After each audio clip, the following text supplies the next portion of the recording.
All right, so we are picking up in Ezekiel chapter 40, and this is sort of a major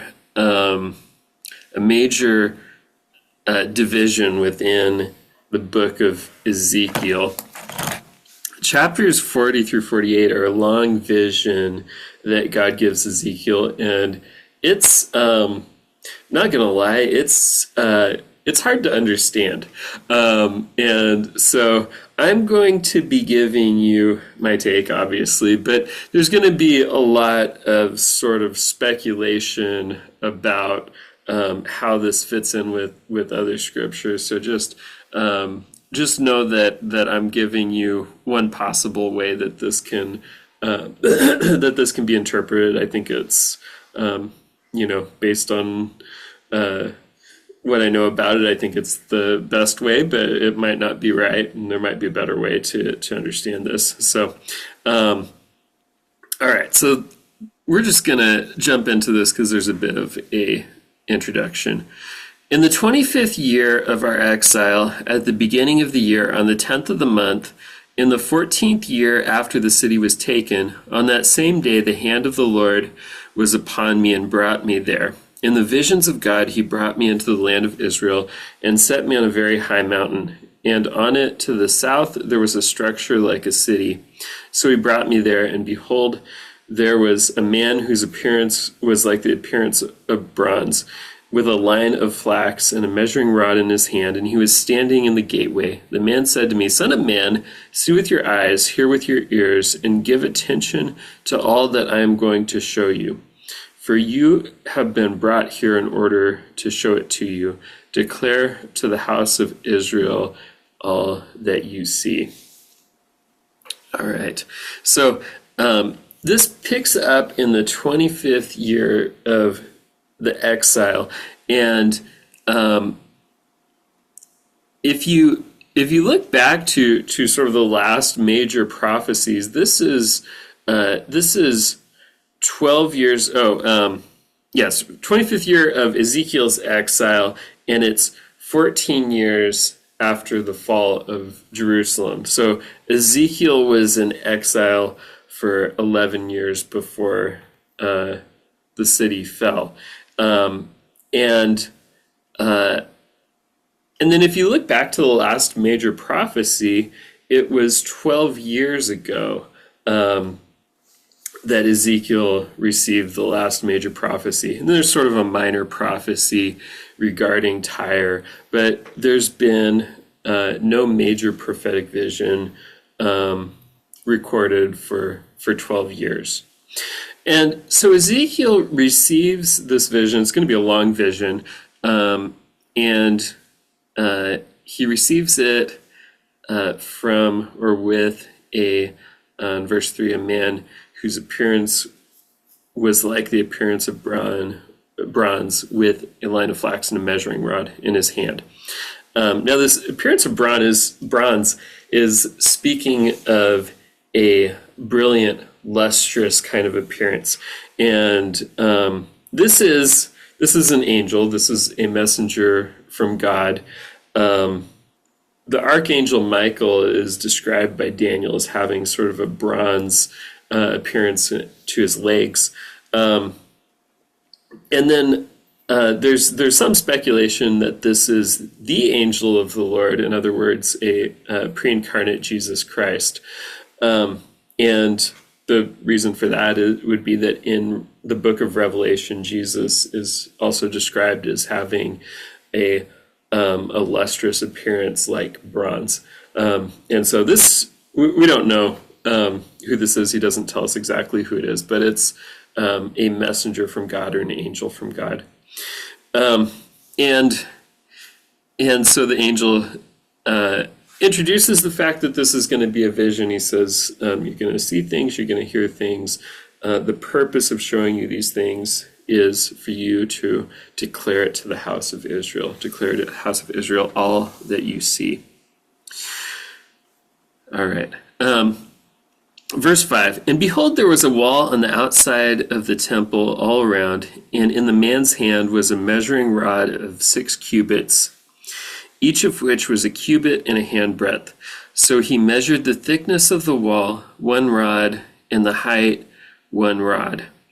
Then he went to the gate which faced east, went up its steps, and measured the threshold of the gate, 1 rod in width, and the other threshold was 1 rod in width. The guard room was 1 rod long and 1 rod wide, and there were 5 cubits between the guard rooms. And the threshold of the gate by the porch of the gate facing inward was 1 rod. Then he measured the porch of the gate facing inward 1 rod. He measured the porch of the gate 8 cubits, and its pillars 2 cubits, and the porch of the gate was faced inward. The guard rooms of the gate toward the east numbered 3 on each side. The 3 of them had the same measurement. The side pillars also had the same measurement on each side. All right. So the messenger, the angel, shows Ezekiel a temple. And so before we get into all the measurements, I want to talk a little bit about the whole purpose of having a temple and what is the historical context of the temple in Ezekiel's vision. So first off, what's the whole reason that Israel had a temple in the first place? To represent God's presence? Mm-hmm. Yeah. Yeah, absolutely. Absolutely. And so now the question is, what temple is this? Well, it's not, we haven't seen this yet, but we're going to see much later. This is a huge temple. It's not Solomon's temple. It's not the second temple. It's not Herod's temple. It's way too big to be any of those. Now, the Bible tells us that there's going to be a temple during the 7 years of great tribulation on the earth. Could it be that temple? I don't want to rule it out, but I think this does not sound like the temple of the tribulation for a couple reasons. We'll get into one dealing sort of with its dimensions later on, but the temple of the tribulation is going to be desecrated by the Antichrist. This is referred to as the abomination of desolation in Daniel chapter 11, verse 31, and then Jesus refers to it in the same way in Matthew chapter 24, verse 15, and also in the other Gospels. And then 1 Thessalonians chapter 2, verse 3 tells us that the abomination of desolation is going to be the Antichrist setting himself up in the Holy of Holies. And to me, this just doesn't sound like the historical setting of this temple is in the Great Tribulation, because there will be 3.5 years of under a deceptive peace treaty during the tribulation, and during that time there will be activities, temple sacrifices and so forth happening at the temple, but this won't be a true time of peace. It'll be sort of a deceptive peace treaty, as I said, and then after the abomination of desolation, the temple sacrifices will be stopped. This just doesn't sound to me like the historical setting of this temple. Now, what about the New Jerusalem, the eternal state, heaven, the new creation? Revelation chapter 21, verse 22 tells us that there will be no temple in the new creation. Why? He's our temple. God is with us, right? Yeah, exactly. We don't need a place to house the presence of God because God's presence will permeate all of creation. And secondly, we don't need the temple walls to separate the holy from the common because all of the new creation will be holy. Okay, so that leaves the millennial temple. We have a lot of particularly Old Testament prophecies pointing to the fact that there will be a temple during the millennium. And it's my view, and a lot of commentators' view, that this is speaking about the millennial temple. And there's a few interesting reasons why that we'll get into later. There's a few problems with this view also, and we'll address those as they come up. But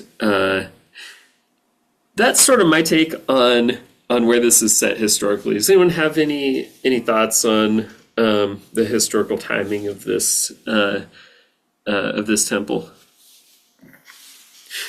All right, so we see this angel has a measuring rod in his hand, and if you thought, imperial units are hard to grasp, the rod is, it's 6 long cubits, which is a cubit and a hand breadth. Well, I can't do the math on this. Some of the commentators did the math for us. The rod is about 10 feet long. And so a lot of these walls have sort of these cube-shaped rooms within the wall, where the wall is 10 feet wide, and then there's a room in the wall that's sort of 10 feet wide in the other direction. And I'm not going to get into a lot of detail on the layout of the temple because honestly I have a little trouble picturing this and following all of these measurements. But generally this temple is seems to be laid out a lot like Solomon's temple, where there's a sort of an outer wall, and then there's an inner court, and then there's and the inner court would be sort of the grounds that the temple is on, and then there's the temple proper is sort of the holy place or the court of the priests, and then the Holy of Holies, and that's sort of the layout that I think is in view here, going from the outside in. And that's more or less how the angel is going to take him in to the temple.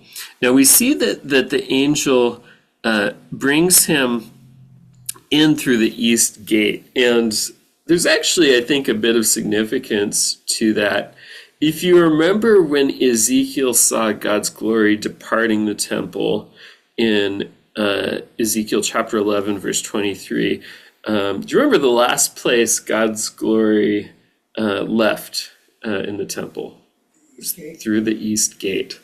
And so perhaps significant that this angel, or the angel, is leading Ezekiel in through the east gate. All right. Verse 11, and he measured the width of the gateway 10 cubits, and the length of the gate 13 cubits. There was a barrier wall 1 cubit wide in front of the guard rooms on each side, and the guard rooms were 6 cubits square on each side. He measured the gate from the roof of the one guard room to the roof of the other, a width of 25 cubits from one door to the door opposite. He made the side pillars 60 cubits high. The gate extended round about to the side pillar of the courtyard. From the front of the entrance gate to the front of the inner porch of the gate was 50 cubits. There were shuttered windows looking toward the guard rooms and toward their side pillars within the gate all around, and likewise for the porches. And there were windows all around inside. On each pillar were palm tree ornaments. So this is speaking of the entrance of the gateway. So it sounds like there's actually a large room that, or sort of a large building that would be part of the gateway that the people would enter through when they entered through the gate. I'm not going to have a whole lot to say on these measurements because some of them are pretty self-explanatory, and the ones that are not self-explanatory, I don't think I understand them or can picture them better than anybody else. But one thing I forgot to mention, we were talking about the historical setting of the temple, is sort of the purpose of these measurements, of listing off all of these measurements. And that is to say that these measurements seem to be driving home the fact that this temple is a real physical building, a real physical place. And I say that because the significance of that is that one very widespread interpretation of Ezekiel's temple is that it's symbolic. And to me, the fact that there are all of these measurements and all this detail says this is not a symbolic temple. This is a real physical building with physical measurements associated with it. All right, verse 17. Then he brought me into the outer court, and behold, there were chambers and a pavement made for the court all around. 30 chambers faced the pavement. The pavement, that is the lower pavement, was by the side of the gates, corresponding to the length of the gates. Then he measured the width from the front of the lower gate to the front of the exterior of the inner court, 100 cubits on the east and on the north. All right, so that's the outer court. This is a very large area, and we're gonna see in chapter 42 exactly how large this outer court is, but it's a very large court. In Solomon's temple and in the second temple, the outer court was known as the court of the Gentiles. So this would be somewhere that Gentiles who were not ritually unclean, but were not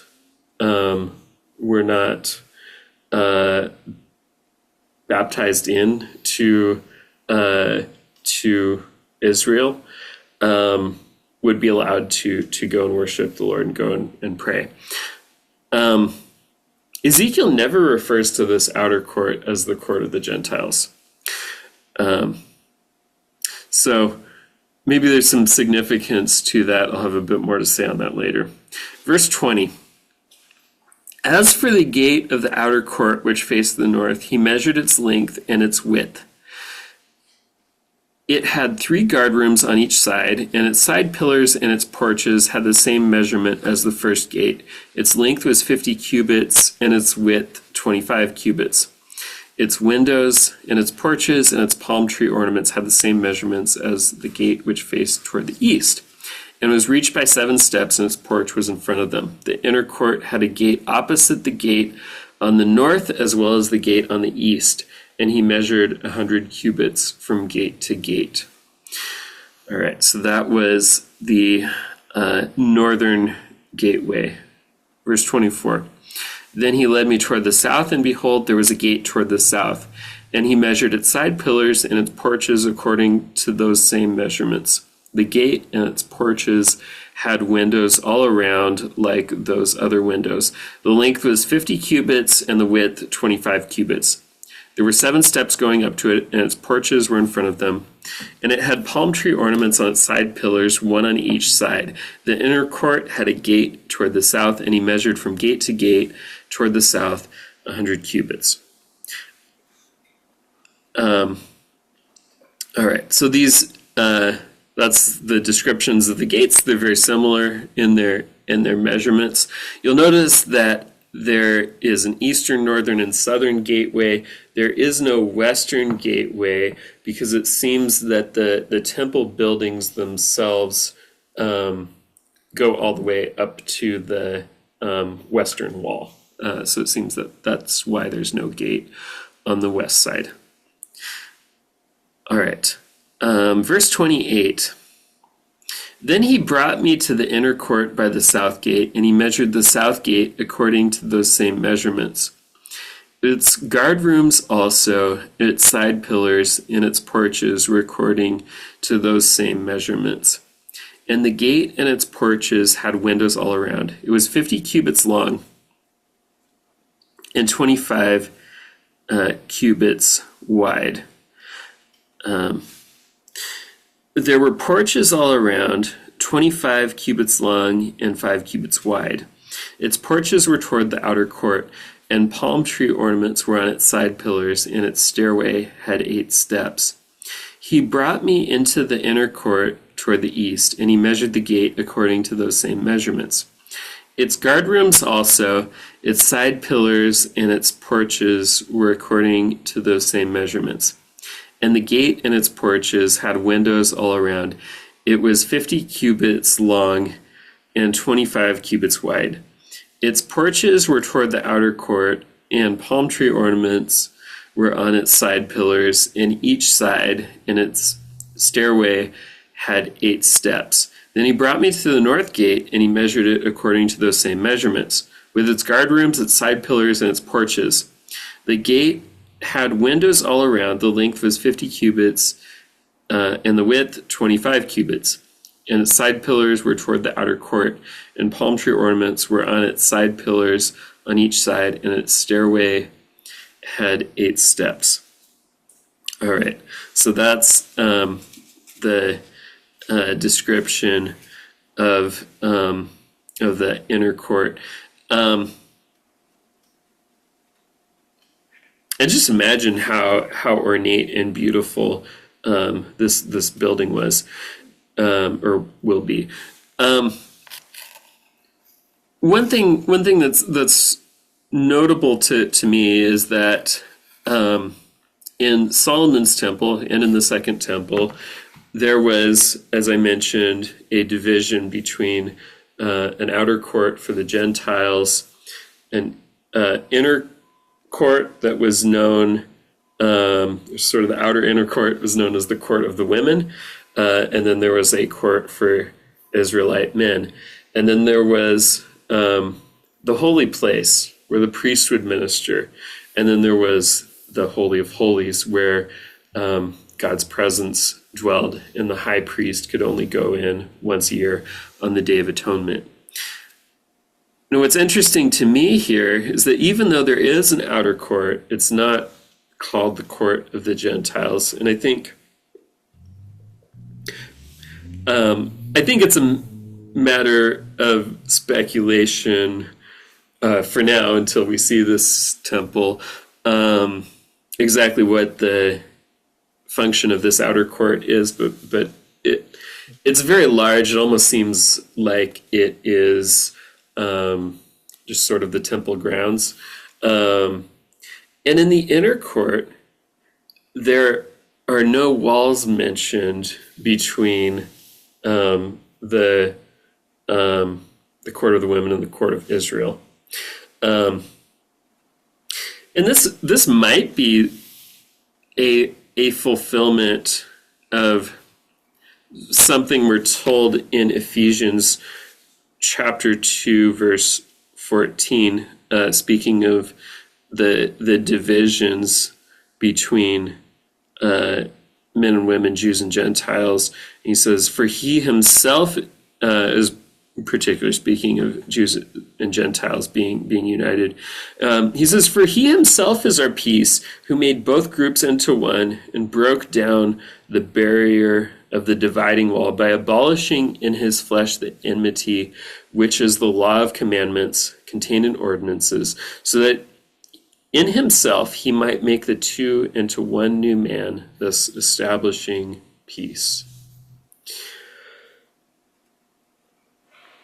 And so it's that dividing wall that Paul has in mind here in Ephesians, that dividing wall between the different courts of the temple. It was a very physical reminder of the fact that there was a division in who got to get close to God. What's notable to me is that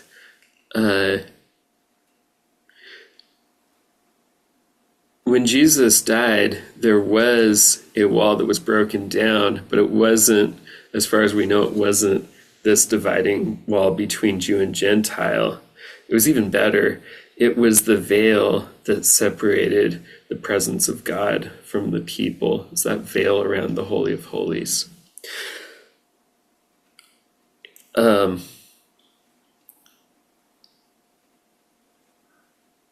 Meaning that because the wall between God and man is broken down, the wall between us as people can be broken down in him.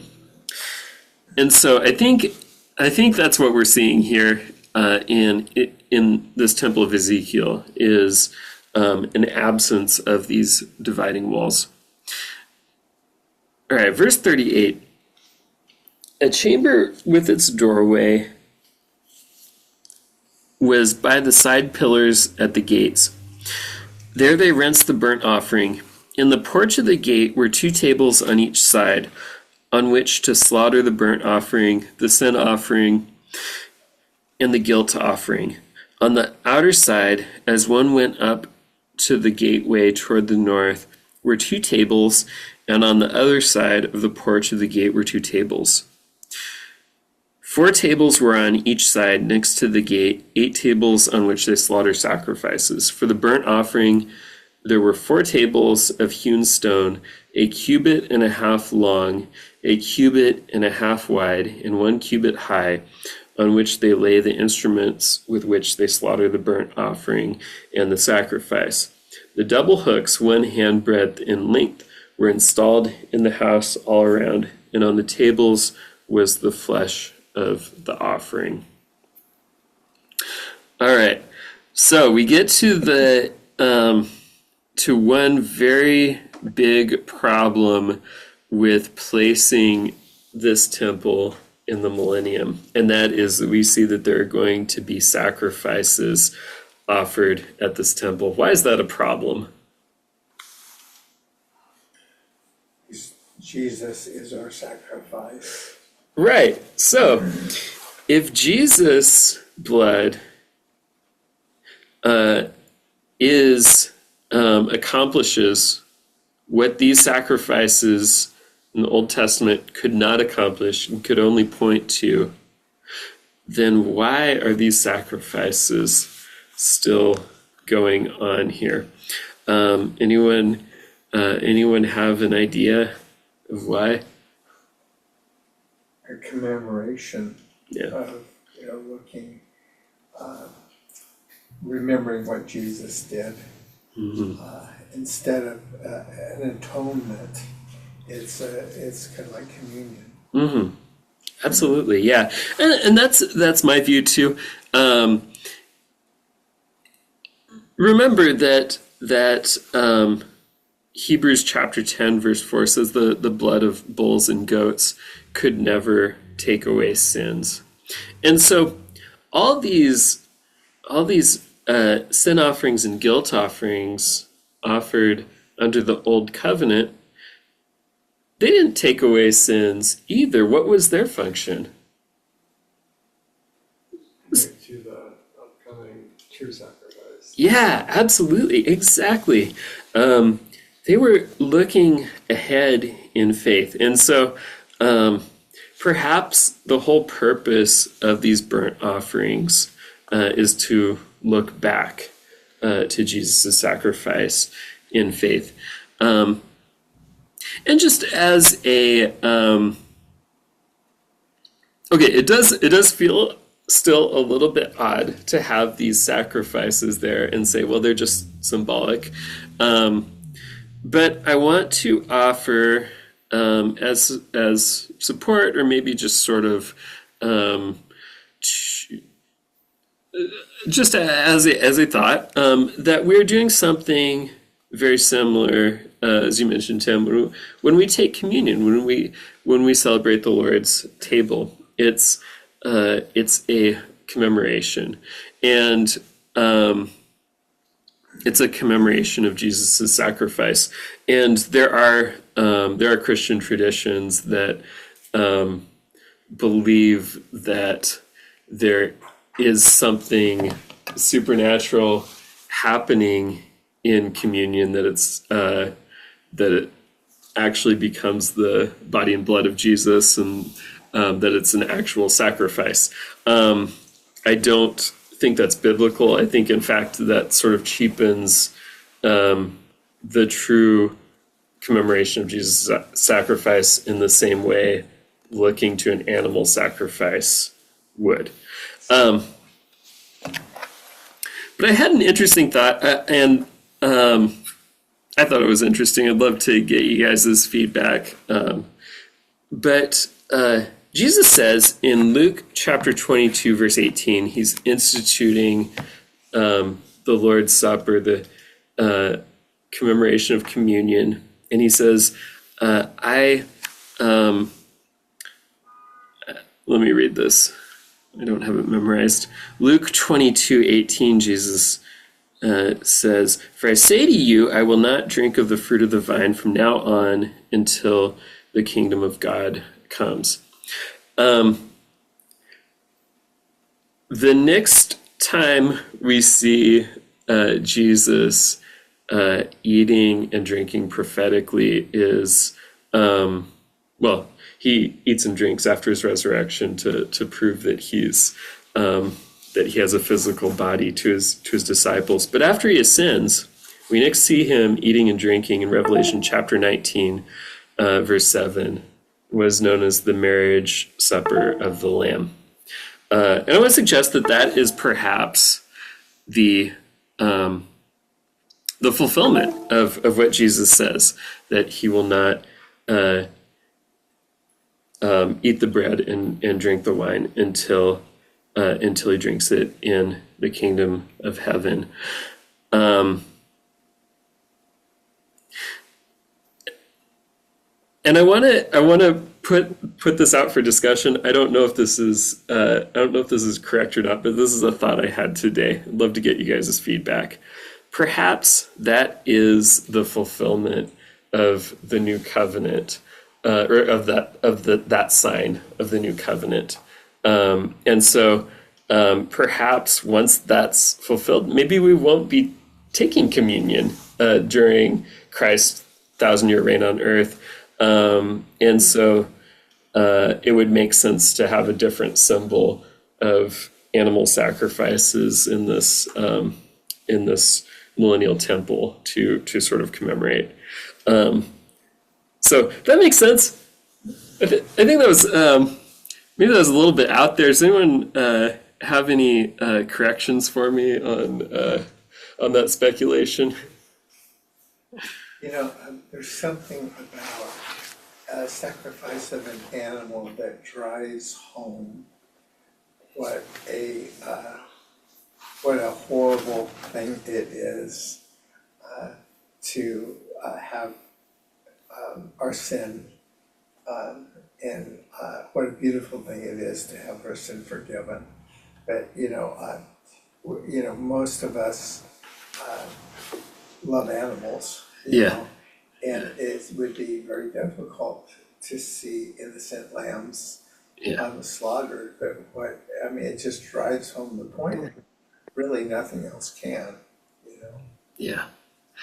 All right, and I did hear an explanation for why there are sacrifices, a different explanation that I think that I've never heard before. I think it's very interesting. I heard this. I was listening to Kevin Green's teaching on these chapters, and Pastor Kevin says that he thinks that the sacrifices are for non-believers during the millennium. Remember that there are going to be people who see God reigning visibly upon the earth, experience the goodness of his righteous rule, see his glory, and yet still rebel afterwards. And in fact, we see in Zechariah chapter 14, verse 16, that the non-believers, he mentions Egypt, they're going to have to go to the temple every year to celebrate the Jewish feasts. And if they don't, God will not send rain on their land. Why? Well, the argument goes that if they have not put their trust in Christ, they're not relating to God on the basis of grace. They can only relate to God on the basis of works. And so they're going to sin. Presumably people will still be able to sin in the millennium. And so how will they be able to turn away God's wrath during his present rule upon the earth during that time? Well, the argument is maybe they will have to make animal sacrifices as a propitiation for God's wrath. That is, not for salvation, not to take away their sins, but as a symbol of something that would turn God's wrath away from destroying them physically. So, another idea. Anyone have any thoughts on that idea? All right, thought it was interesting. Thought I'd share it with you guys. We're going to go quickly through the rest of it. All right, verse 44. From the outside to the inner gate were chambers for the singers in the inner court, one of which was at the side of the north gate, with its front toward the south, and one at the side of the south gate facing toward the north. He said to me, "This is the chamber which faces toward the south, intended for the priests who keep charge of the temple. But the chamber which faces toward the north is for the priests who keep charge of the altar. These are the sons of Zadok, who from the sons of Levi come near to the Lord to minister to him." He measured the court, a perfect square, 100 cubits long and 100 cubits wide, and the altar was in front of the temple. Then he brought me to the porch of the temple and measured each side pillar of the porch, 5 cubits on each side, and the width of the gate, which was 3 cubits on each side. The length of the porch was 20 cubits, and the width 11 cubits. And at the stairway by which it was ascended were columns belonging to the side pillars, one on each side. So there we have a description of the singers' chambers and the priests' chambers. These would be Levites, and then the inner court and the passage to the inner court. All right, chapter 41. If you thought we've measured everything in the temple, we definitely have not yet. All right, chapter 41. Then he brought me to the nave and measured the side pillars, 6 cubits wide on each side was the width of the side pillar. The width of the entrance was 10 cubits, and the sides of the entrance were 5 cubits on each side. And he measured the length of the nave, 40 cubits, and the width, 20 cubits. Then he went inside and measured each side pillar of the doorway 2 cubits, and the doorway 6 cubits high, and the width of the doorway 7 cubits. He measured its length 20 cubits, and the width 20 cubits before the nave, and he said to me, "This is the most holy place."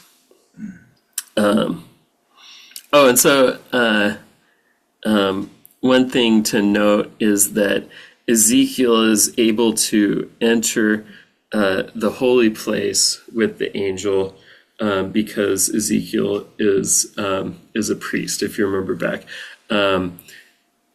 But he's not able to enter the most holy place with the angel because he's not the high priest. kind of an interesting detail there. Verse 5. Then he measured the wall of the temple 6 cubits, and the width of the side chambers 4 cubits, all around about the house on every side.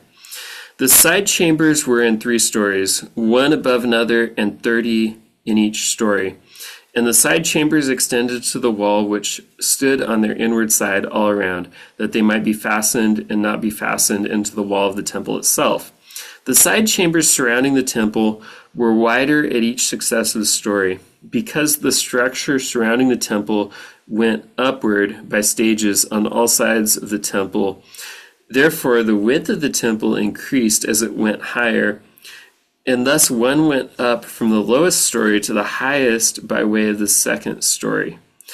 I also saw the house had a raised platform all around, and the foundations of the side chambers were a full rod of 6 long cubits in height. The thickness of the outer wall of the side chambers was 5 cubits, but the free space between the side chambers belonging to the temple and the outer chambers was 20 cubits in width all around the temple on every side. The doorways of the side chambers toward the free space consisted of one doorway toward the north and another doorway toward the south, and the width of the free space was 5 cubits all around.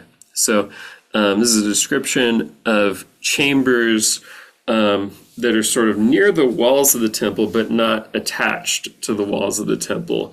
And it almost sounds like they've sort of got an inverted pyramid shape to them where they flare out. I cannot picture this at all. So if you can picture it, you're doing better than I am. Verse 12. We need an architectural rendering. Yeah, I know. Verse 12. The building that was in front of the separate area at the side toward the west was 70 cubits wide, and the wall of the building was 5 cubits thick all around, and its length was 90 cubits. Then he measured the temple 100 cubits long. The separate area with the building and its walls were also 100 cubits long.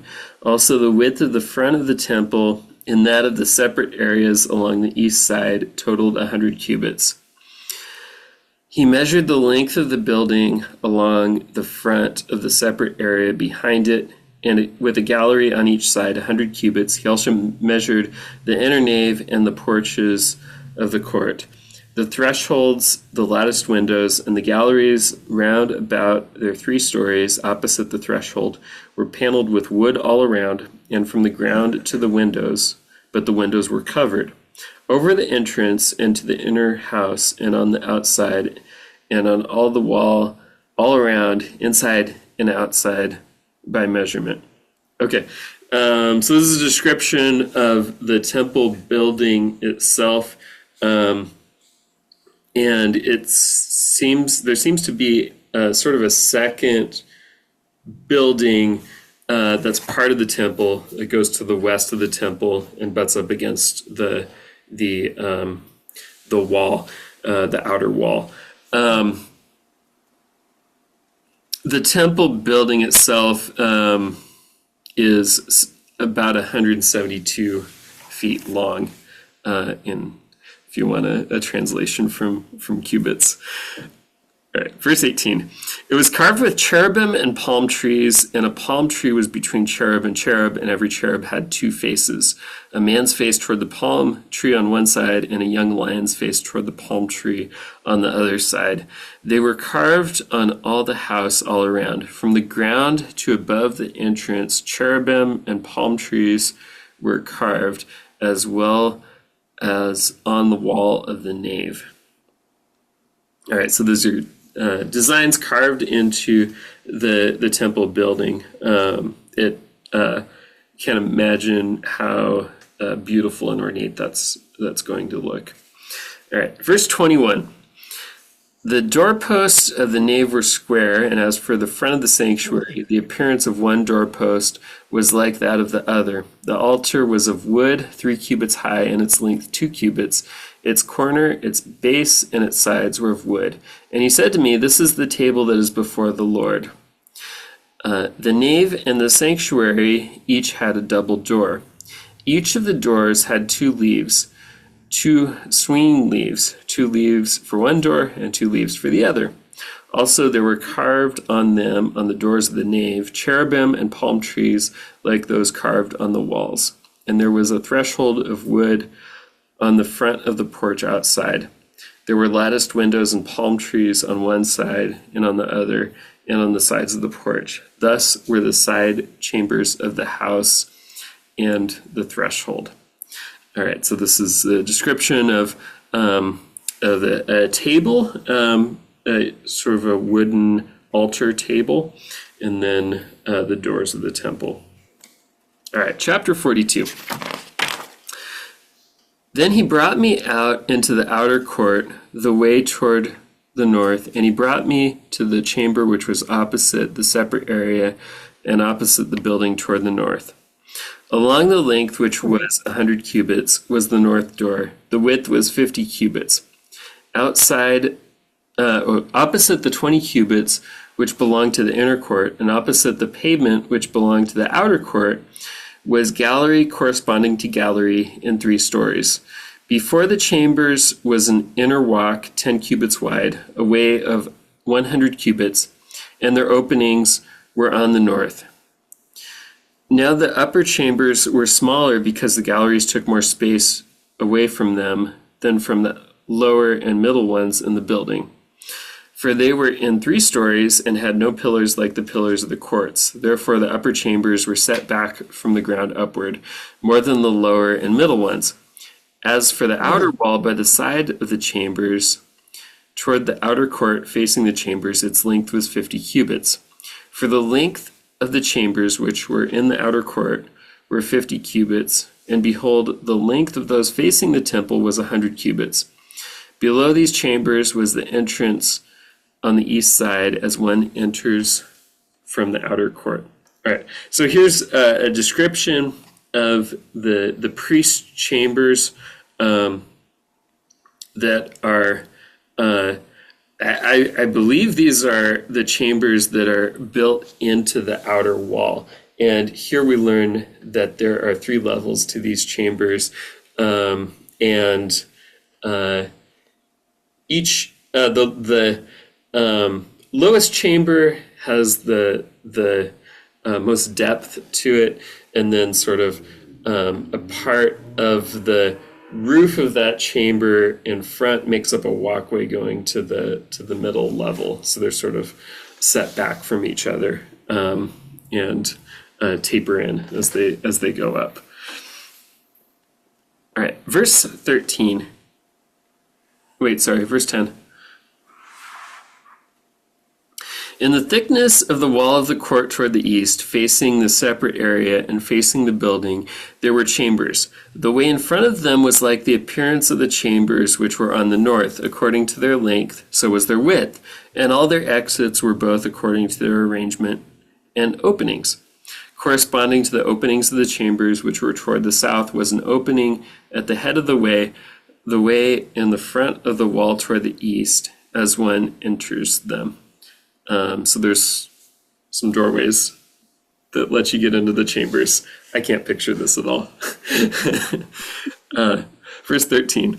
Then he said to me, the north chambers and the south chambers, which are opposite the separate area, they are the holy chambers, where the priests who are near to the Lord shall eat the most holy things. There they shall lay the most holy things, the grain offering, the sin offering, and the guilt offering, for the place is holy. When the priests enter, then they shall not go out into the outer court from the sanctuary without laying their garments in which they minister, for they are holy. They shall put on other garments. Then they shall approach that which is for the people. So notice here, still in this temple, in the millennial temple, there still has to be a separation between the holy and the common, and the holy has to be cleansed lest it become contaminated. Verse 15.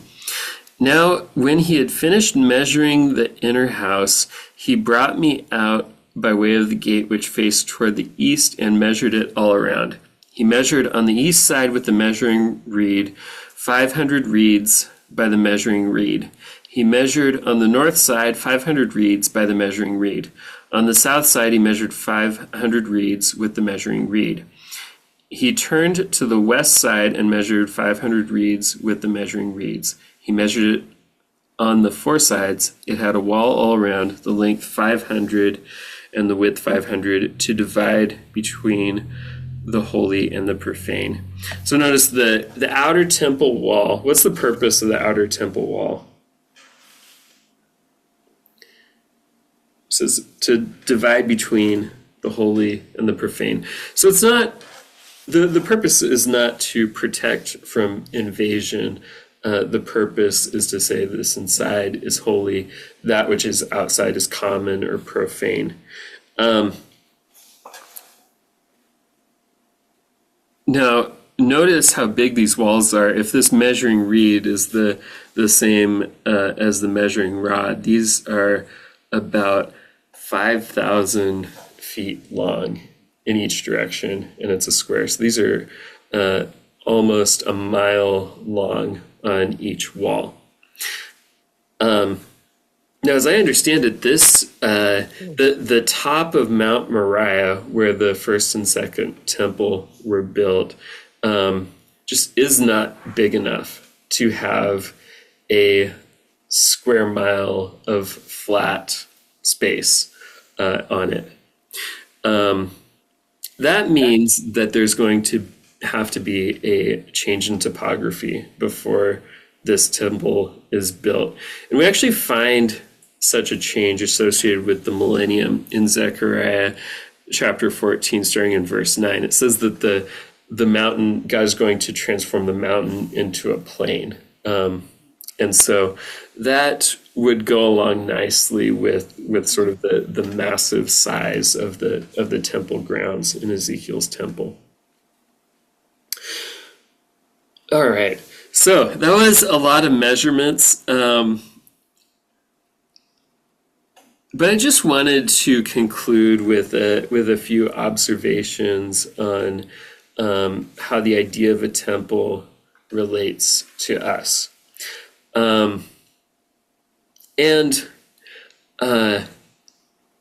We know that we already discussed the purpose of the temple was that God's presence would dwell there. But the second temple was destroyed in the year 70.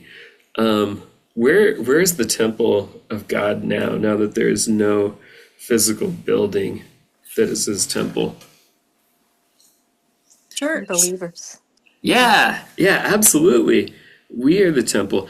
1 Corinthians chapter 3, verse 16, says, "Do you not know that you are a temple of God and that the Spirit of God dwells in you?" And so whereas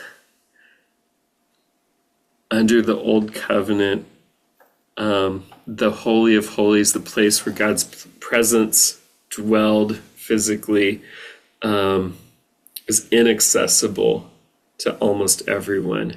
The only person who could stand in God's presence was the high priest once a year on the Day of Atonement. By contrast, we don't just have access to God's presence, we have God's presence dwelling within us, and we carry his presence with us wherever we go. That's why Hebrews chapter 4, verse 16 says that we can draw near the throne of grace with confidence. Why? Because the throne of grace is accessible to us through the blood of Christ. The throne of grace is within us, where God makes his dwelling place. There's an illustration I really like of what it means that we don't have to go to a temple to be near God's presence, but that we are the temple, that we carry God's presence with us. It happens in Acts chapter 16. Paul and Silas are imprisoned for preaching the gospel. And you guys remember around midnight, what did they start doing? Started praying and worshiping. Why? Because they didn't have to go to a temple to stand in God's presence and worship him and pray to him. They carried God's presence with them even into the prison. They were the temple of the living God, even in the darkness of the prison. And I just find that so encouraging for me, that wherever I am, it's possible to stand in God's presence and worship him with whatever I'm doing, and seek him because he is near. So that's how I'd like to conclude tonight's study after all those measurements. Does anyone have anything that stood out to you tonight, or any thoughts on this temple?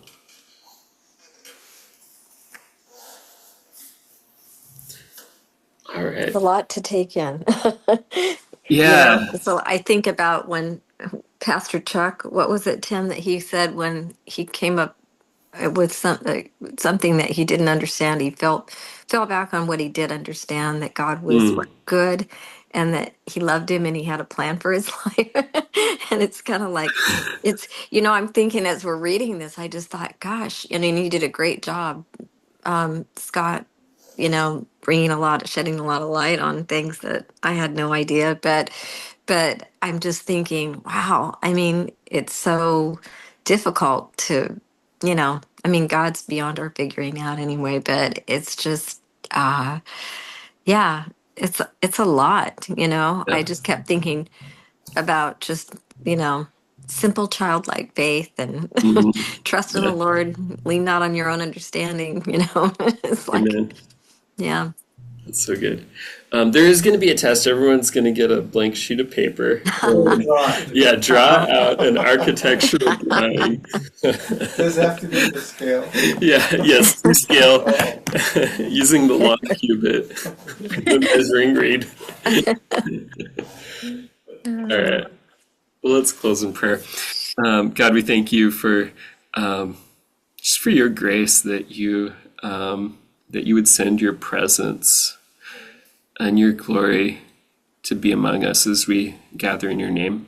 And I just pray that you would remind us, even as we leave this place and go about our week, that we don't have to go somewhere to find you, but that we bring your presence, and we just have to remember to call upon you, to worship you with all of our lives, no matter where we are. And I pray this in Jesus' name. Amen. Amen. All right.